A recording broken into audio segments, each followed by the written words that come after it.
Olá!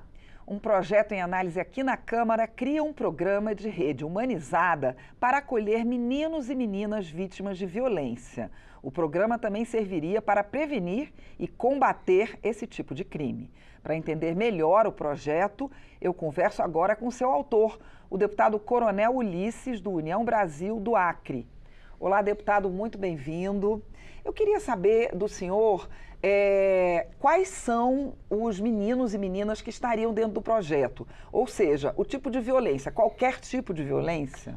Obrigado, Mariana, cumprimentar as pessoas que estão nos assistindo. Então, esse projeto ele foi criado dentro do âmbito da Defensoria Pública do Estado do Acre e a finalidade é fazer com que a rede de proteção ela possa atingir realmente com toda confiança e também com toda a rapidez necessária a questão que envolve violência de crianças e adolescentes, principalmente de 0 a 17 anos. Nós tivemos um caso muito grave que aconteceu aqui em Brasília, apesar da criança ter sido ser uma criança acreana, né? Por isso o projeto é Juan, porque o nome da criança foi Juan. Ela foi assassinada em 2019 em Samambaia, né? Um caso que teve repercussão nacional. A criança estava dormindo, levou uma facada no peito, depois chegou a acordar.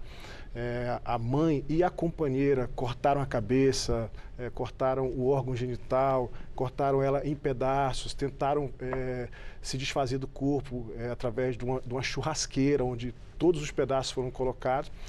E como não conseguiram o intento de desfazer do corpo, aquela criança foi colocada, os pedaços dela foi colocado numa mochila e foi encontrada em Samambaia. A polícia fez a investigação e essa criança o crime veio a ser desvendado.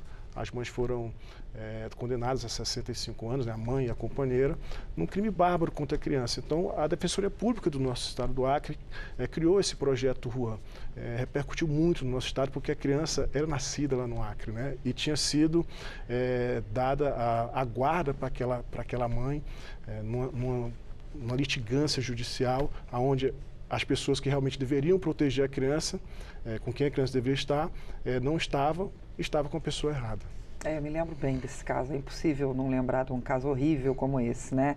Agora, então, não é só violência sexual, não é só violência, é violência de uma forma geral contra crianças e adolescentes.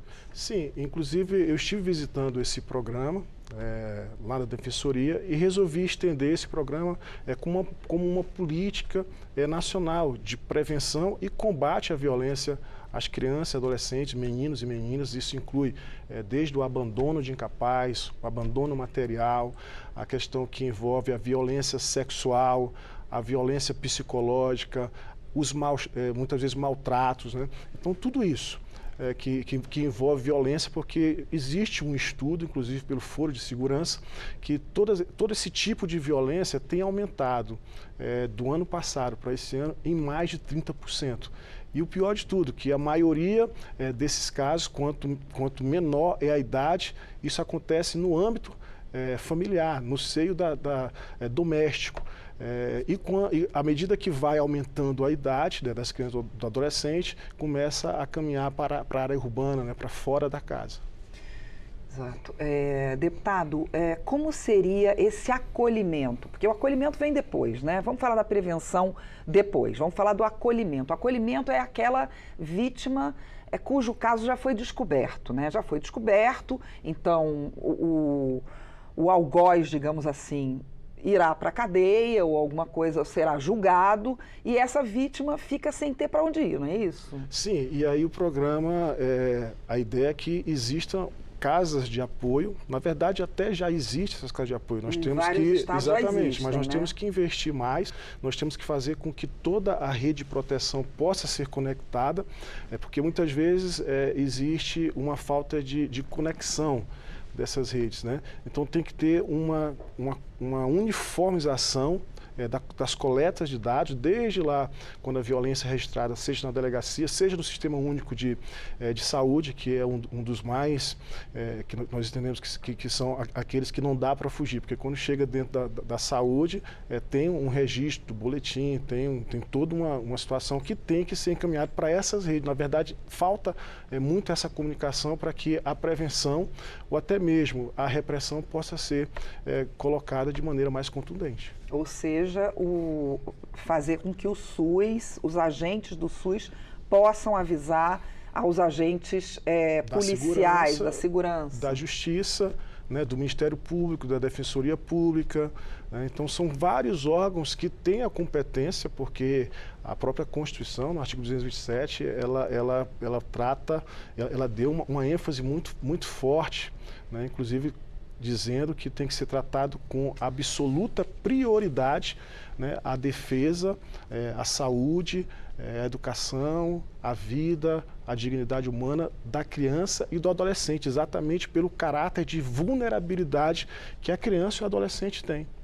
Na Defensoria Pública do Acre, né, em que o programa foi criado em 2022, lá eles têm uma abordagem multidisciplinar, não é isso? Envolve a sociedade civil, os educadores e as famílias também, né, para lidar com a violência contra crianças e adolescentes. E tem dado certo, deputado? Olha, tem dado certo. Eu visitei o projeto, me apaixonei pelo projeto, né? Hoje a doutora Simone, que é a defensora pública, junto com o doutor Celso, que coordena essa situação com uma assistente social, uma psicóloga chamada Rejane. Então, essas três pessoas que estão à frente realmente desse programa lá, elas dão a vida. Eles são os coordenadores. Eles são os coordenadores. Não são só três pessoas. Não, eles né? são os coordenadores, mas eles dão a vida. E aí, quando acontece alguma coisa que chega lá, eles vão atrás de resolver, eles acionam toda a rede de proteção, que é uma rede de proteção imensa, que envolve vários órgãos do governo federal, do governo estadual, do governo municipal, que falta exatamente essa conexão. O nosso projeto a gente coloca para que seja uma política pública de proteção através do Ministério da Justiça e Segurança Pública, para que eles possam coordenar isso de maneira nacional, né? Envolver o SUS, que é o Sistema Único de Segurança Pública, envolver o Fundo Nacional de Segurança Pública, porque exige, para que essa rede de proteção funcione, investimento, tem que ter recurso. E hoje o que eles mais dependem são dos recursos financeiros para que isso possa funcionar. E a questão da prevenção, como ela funciona dentro do seu projeto? Dentro do projeto é exatamente começar desde a escola, através de palestras, né, qualquer identificação, palestras não somente nas escolas, né, mas também na sociedade civil, de um modo geral. Né, para quê? Para que, em algum momento, quando for identificado, isso possa ser levado e esse maltrato, essa violência, ela não venha a crescer. Né? Uma vez que alguém consegue identificar qualquer tipo de violência, por exemplo, na escola, uma criança que está sendo maltratada em casa, a professora ela tem que levar isso, né, para a polícia, para as autoridades. Né? A polícia vai levar para a Defensoria Pública, lá dentro do programa que está funcionando, e lá eles vão tomar as providências para fazer uma investigação para evitar que isso venha a ocorrer. Não dá para prevenir o primeiro maltrato, né, vamos colocar assim, mas dá para prevenir que isso venha a evoluir.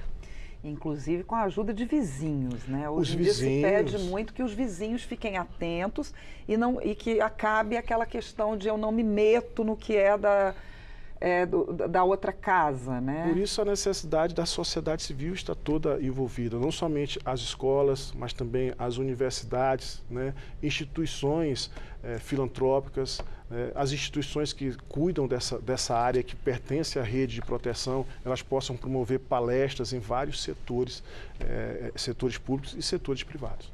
Deputado, faltam políticas públicas no momento do acolhimento, dentro dessas casas de acolhimento, faltam políticas que interessem a esses jovens?